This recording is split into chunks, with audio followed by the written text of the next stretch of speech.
জুমার দিনের প্রথম সুন্নত হচ্ছে জুমার দিনের ফজরের নামাজটা জামাতে পড়া। জুমার নামাজের প্রথম সুন্নত হচ্ছে ফজরের নামাজটা কি পড়া? জামাতে। আফদালুস সালাওয়াত ইনদাল্লাহি সালাতুল ফাজরি ফি ইয়াউমিল জুমআতি ফি জামাআহ। বিশ্বনবী বললেন জুমার নামাজের 15টা সুন্নাত মুখস্থ রাখতে হবে। 1 নাম্বার সুন্নাত ফজরের সালাত জামাতে পড়তে হবে। 2 নাম্বার সুন্নাহ হচ্ছে আসওয়াক, মিসওয়াক করা। মাতহারাতুন লিল ফাম মারদাতুন লিররাব। মিসওয়াক করলে দাঁত পরিষ্কার থাকে, আল্লাহ খুশি হয়ে যায়। 3 নাম্বার হচ্ছে দুহুন, তেল মালিশ করবেন। বিশ্বনবী জাইতুনের তেল চুলে আর গায়ে দিতেন। বিশ্বনবী বলতেন ওয়াদাহিনু ফাইন্না ফিত তাদহিনে বারাকাত। তেল খাও, তেল দাও, তেল মালিশ করো, তেলের ভেতরে আল্লাহ বরকত ঢুকাইয়া দিছে। 4 নম্বরে আত্তিব, জুমার দিনে সুগন্ধি লাগিয়ে যাওয়া সুন্নাত। লাগাবেন? লাগাতে রাজি আছেন? বিরাতু আইনি ফিস সালাহ। নামাজের মধ্যে যখন আমি দাঁড়িয়ে যাই আমার চক্ষুটারে ঠান্ডা করে দেয় কে? আবার বিশ্বনবী বলতেন আরবাউন মিন সুনানিল মুরসালিন। 4টা সুন্নাত সব নবীদের সুন্নাত। 1 নম্বরে আল হায়া মানে লজ্জা। আরেক বর্ণনা এসেছে আল খিতান মানে সুন্নাতে খাতনা। এটা সব নবীদের ছিল। আর সেওয়াক, সব নবীরা মেসওয়াক করেছেন। আর তিব, সব নবীরা আতর লাগিয়েছেন। আর নিকাহ, সব নবীরা বিয়েও করেছেন। চিল্লায় পড়েন আল্লাহু আকবার। লিবাস আহসানা সিয়াব, সুন্দর জামা পড়া। নট নেসেসারি যে নতুন জামা হতে হবে। পুরাতন জামাও ধুয়ে আয়রন করে পড়লে একটা সৌন্দর্য আছে না নাই? এরপরে ইকসারুস সালাহ আলান নবী, বিশ্বনবীর উপর বেশি বেশি দুরূদ পড়া। বিশ্বনবী বলতেন জুমার দিন শ্রেষ্ঠ দিন, এই দিন আমার উপর বেশি বেশি দুরূদ পড়ো। ফাইন্না সালাতাকুম মা'রুদাতুন আলাইয়া। কেননা তোমরা যে আমার উপর দুরূদ পড়ো, আমি মরে যাওয়ার পরে এই দুরূদগুলো কে পাঠিয়েছে তার নাম, তার বাবার নাম সহ ফেরেশতারা আমার কবরে দিয়ে আসে। সুবহানাল্লাহ। এরপরে বিশ্বনবী বলতেন জুমার দিনে সূরাতুল কাহাফ পড়বা। কাহাফ পড়া সুন্নাহ। সূরাতুল কাহাফ পড়তে রাজি আছেন? রাজি আছেন তো? 18 নম্বর সূরা, কোরআনের একেবারে মাঝখানের সূরা। এরপর আত-তাবকির ইলাল মসজিদ, মসজিদে আগে আগে যাওয়া সুন্নত। আগে যিনি যাবে উনি কি পাবে?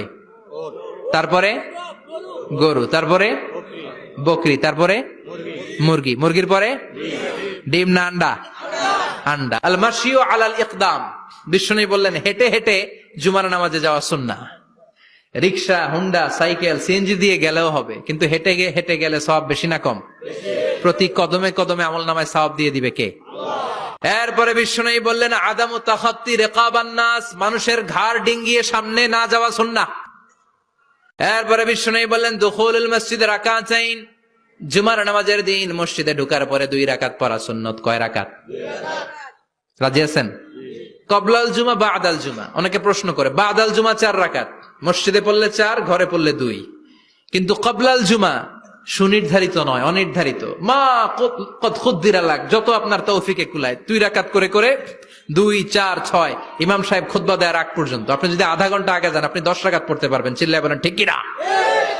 এরপরে বিশ্বনবী বললেন ইনসাত, চুপ থেকে খুতবা শুনবা। জুমার খুতবার সময় কথা বলা যাবে নাকি? কথা কন। বিশ্বনবী বললেন তোমার সামনে কেউ কথা বলতেছে, তুমি যদি বলো চুপ করো, এটাও তুমি খারাপ কাজ করছো। চুপ করো তোমার কইতে কইছে কে? চুপ করো বলে তুমি আরেকটা ভেজাল লাগাইছো। চিল্লায় বলেন ঠিক কিনা? তাহলে জুমার নামাজে কথা বলা যাবে না। কেউ কথা বললে চুপ করো, এই কথাটাও বলতে বিশ্বনবী নিষেধ করেছেন। চিল্লায় বলেন ঠিক কিনা? এরপরে মজার একটা কথা বিশ্বনবী বলেছেন, জুমার নামাজ পড়তে যেয়ে যদি কারো ঘুম আসে জায়গা চেঞ্জ করে বসো।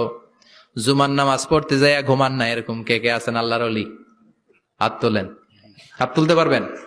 আমিও তুলতে পারবো না, আমি কত ঘুমাইছি।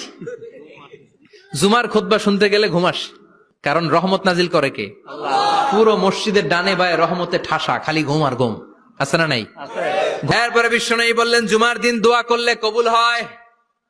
এমন একটা সময় আছে জুমার দিনে, ওই সময়ে যদি বান্দা আল্লাহর কাছে কিছু চায় সেটা না দিয়ে খালি হাতে আল্লাহ বান্দারে ফিরাইয়া দেয় না। সেটা কখন? অনেক ইখতিলাফ আছে। বেশিরভাগ মুহাদ্দিসিন বলেছেন জুমার দিন আসরের নামাজের পর থেকে মাগরিবের আগ পর্যন্ত, বিশেষ করে মাগরিবের আগের আধা ঘন্টা, এই সময় আল্লাহর কাছে বান্দা যদি কিছু চায় এই দোয়া আল্লাহ ফিরিয়ে দেয় না। এই 15টা সুন্নাত আমল করা যাবে তো? সবাই রাজি? জুমার খুতবা মনোযোগ দিয়ে শুনবো তো? আগে আগে আসবো তো? দোকানপাট বন্ধ করে জুমার নামাজের ভাবমূর্তি রক্ষা করবো তো? খতিব সাহেব যারা আছেন জুমার আলোচনাটাকে আরো কনস্ট্রাকটিভ ওয়েতে নেন। সব বন্ধ হবে, জুমা বন্ধ হবে।